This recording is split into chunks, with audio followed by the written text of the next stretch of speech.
Halo, selamat sore penonton We Are Official. Kembali lagi bertemu dengan saya, Remy Leki. Hari ini kita akan berbincang-bincang dengan seseorang yang jelasnya orang yang akan kalian nanti-nantikan. Tapi jangan kemana-mana, terus ikuti channel ini karena akan menceritakan hal menarik, yaitu berbicara soal cinta dan juga pengalaman hidup.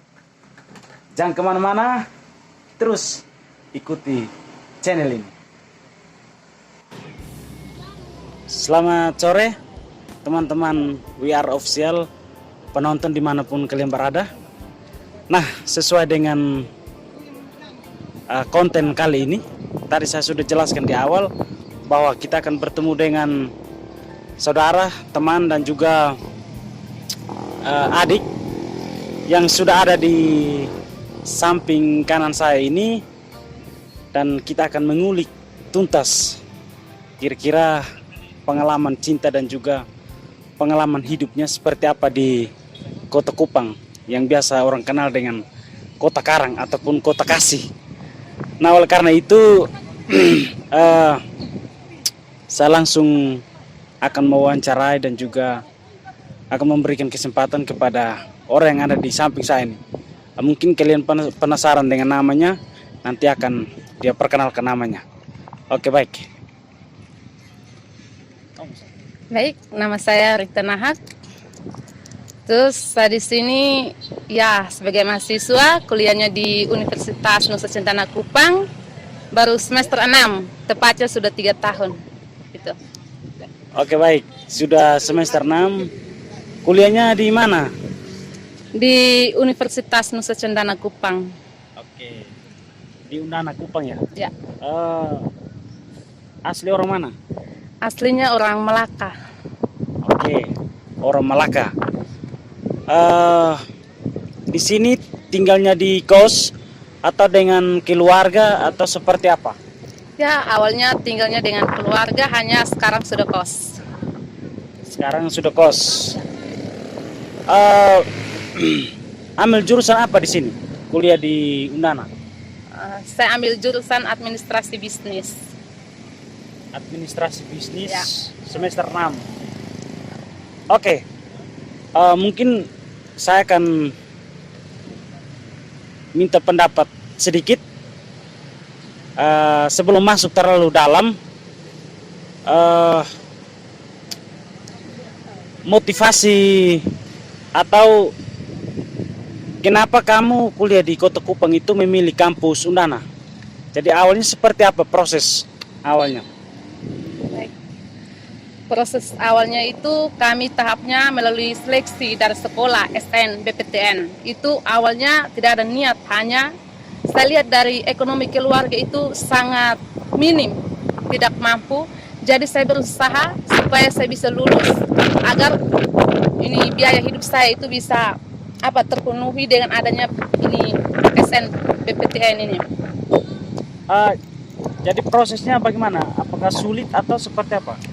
Ya, awalnya juga sulit karena keuangan juga, karena daftarnya kan buru-buru. Pada saat itu juga ya keuangan keluarga juga menipis.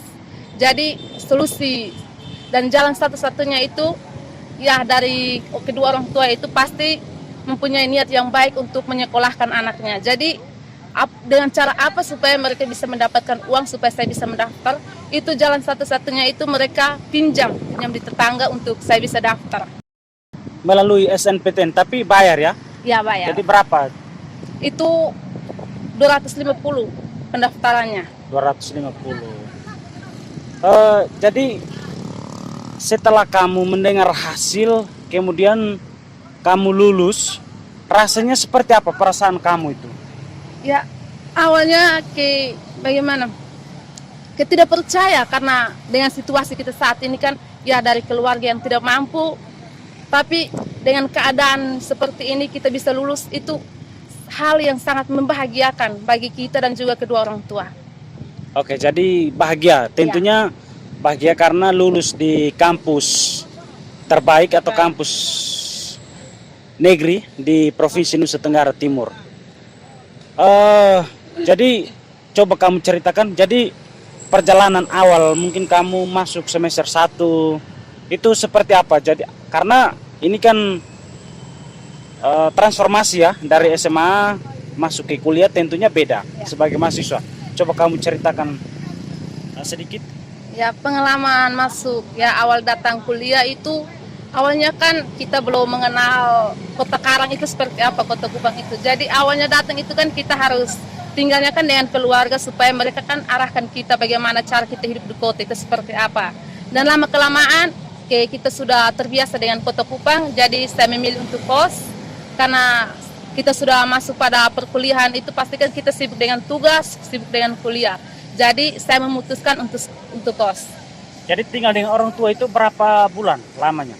Ya, saya tinggal dengan keluarga di Kupang ini hampir 1 semester. Hampir 1 semester, berarti Ya. 6 bulan ya? Ya. Jadi setelah kamu kos mulai dari semester 2. Mulai dari semester 2 hingga sampai hari ini. Oke, baik. Jadi ini juga untuk memotivasi adik-adik yang baru mau masuk kuliah ya. Baru mau masuk kuliah semester 1, tetapi dengan situasi pandemi COVID-19 atau COVID-19 yang hari ini masih terus kita alami, apakah mungkin kamu ada kendala atau seperti apa di situasi COVID atau pandemi seperti ini? Ya, kendalanya pasti banyak. Tentunya kendala yang pertama itu kita harus konsul dengan dosen, terus dengan adanya jaringan juga, karena kadang kami kuliahnya ya pulang kampung baru kuliah, tapi kan di kampung ini kan kadang jaringan juga error. Jadi untuk sementara ini ya masalah yang paling utama itu jaringan dan juga pulsa. Tapi pulsa ini kan pasti ya ada yang sudah dapat dari pemerintah, tapi ada yang juga tidak. Ya, karena pemerintah juga dari Kemendikbud ya, baru mengeluarkan satu peraturan, kemudian bantuan pulsa data kepada mahasiswa negeri atau swasta juga ya? Ya, semua. Semua. Ya. Jadi 1 bulan itu untuk mahasiswa 15 giga ya? 15 giga. Oke, baik. Jadi mungkin soal pengalaman atau mungkin pendidikan pas. Nah, ini sekarang masuk ke dunia apa? Percintaan. Nah, ini yang menarik. Jadi pasti banyak yang penasaran di sana mengenai dengan bagaimana dunia percintaannya kakak Nona, siapa kakak Nona Rita? Kakak Nona Rita. Oh, ini saya mau bertanya dari dasar. Jadi cinta pertama kamu itu dari kamu pacaran pertama kali itu apakah dari SMA atau masuk kuliah baru kamu mengenal yang namanya cinta atau seperti apa? Ya, saya mengenal yang namanya cinta itu dari SMA kelas 1. SMA kelas 1. Oh, jadi pacaran SMA kelas 1. Ya. Oke. Tetapi masih bertahan sampai hari ini ya? Ya, tentunya tidak. Oh, tidak. Jadi pacaran waktu cinta pertama itu berapa lama? Ya, kami 4 tahun lebih. Tapi ya semenjak saya datang kuliah semester 2 naik 3 itu kami sudah hilang kontak. 4 tahun lebih. Wow, waktu yang bukan sedikit itu, waktu yang cukup lama. Jadi kenapa sampai bisa hilang kontak seperti itu? Apakah kurang komunikasi atau seperti apa? Bukan kurang komunikasi, tapi ditinggal nikah.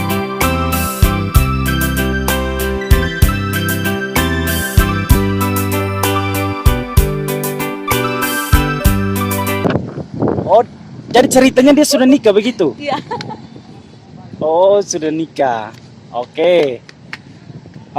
Jadi bagaimana kamu ketika kamu tahu atau mendengar bahwa pacar kamu itu sudah menikah, rasanya bagaimana itu? Ya, pasti rasanya sakit karena tiba-tiba kan dia ya langsung menikah aja tanpa sepengetahuan. Itu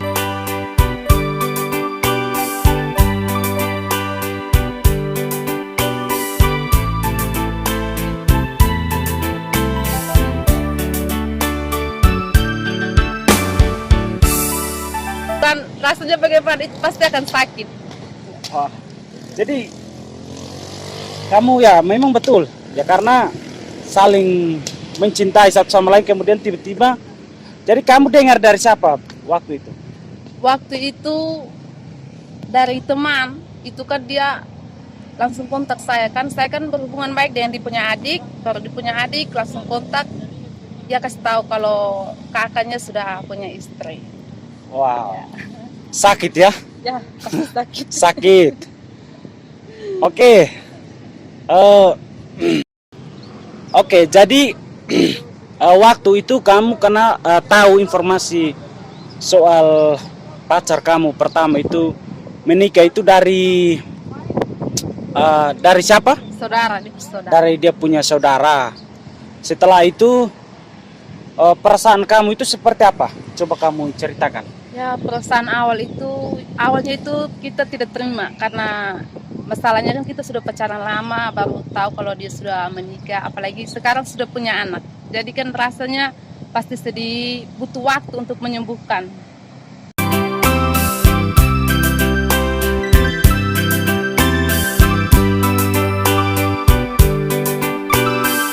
Wow. Jadi kamu butuh waktu berapa lama baru bisa move on? Ya tentunya ya cukup lama juga, 4 bulan. 4 bulan. Ya. Oke, jadi sekarang sudah punya pengganti ya? Ya sekarang juga punya, hanya tidak terlalu serius. Ya, sekarang punya tapi tidak terlalu serius. Nah, ini berarti tanda tanya besar. Apakah hubungan ini bisa bertahan atau tidak, itu nanti kembalikan kepada beliau. Jadi saya ada satu pertanyaan lagi.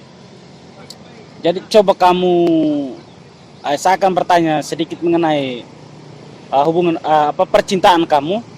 Jadi selama kamu mulai dari pacaran pertama hingga sampai dengan saat ini, sudah berapa cowok yang kamu pacarin?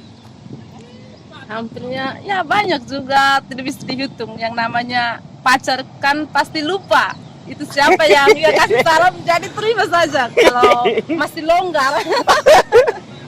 Wah. Masih longgar. Wow.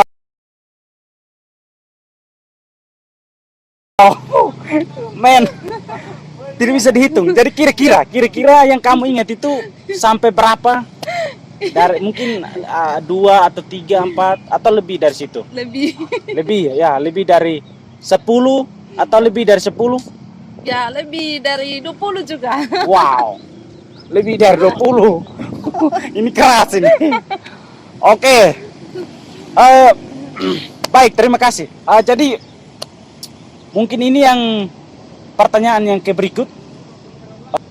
Jadi kriteria cowok idaman kamu itu seperti apa? Ya, kriteria. Yang pertama itu, kalau kriteria yang pertama itu ya tentunya baik. Baik. Okay. Dan juga perhatian. Ya. Dan juga bukan memandang fisik, tapi kan yang namanya keturunan itu kan kita pasti cari. Berarti ya namanya kegantengan juga itu termasuk. Oke. Jadi ganteng. Oke. Dan juga tidak membutuhkan laki-laki yang mapan, tapi ya sederhana. Sederhana tapi dia tulus ya? Ya, tulus. Intinya tulus. Oke, baik. Jadi ini pertanyaan berhubungan dengan awal tadi itu, soal kuliah itu. Ya. Mungkin pesan kamu untuk adik-adik yang mau masuk kuliah tahun ini, bagaimana, seperti apa? Ya, pesan saya buat adik-adik yang tahun ini mau masuk perguruan tinggi, tentunya awal itu kita harus ingat dengan orang tua. Apalagi untuk teman-teman yang orang tuanya merantau, itu kita harus pikirkan jauh-jauh, karena betapa susahnya kalau kedua orang tua itu mencari uang untuk menyekolahkan anak. Jadi untuk teman-teman yang mau masuk perguruan tinggi itu, sebaiknya awal untuk masuk itu kita mikirkan hal-hal apa saja yang akan kita lakukan di perkuliahan nanti. Oke. Intinya fokus untuk belajar dan juga fokus untuk mengikuti semua proses perkuliahan, sehingga suatu saat bisa membahagiakan orang tua. Jadi di sini nilai edukasinya bahwa sesuatu yang kita perjuangkan dan sesuatu yang kita yakini bahwa itu akan mengantarkan kita untuk membahagiakan orang tua, pasti akan tercapai suatu saat. Oke, baik. Terima kasih adik Rita yang sudah memberikan kesempatan untuk di podcast saya ini, di podcast VR Official ini. Semoga apa yang kita bicarakan hari ini bermanfaat untuk banyak orang. Mungkin hanya itu saja. Sekian dan terima kasih.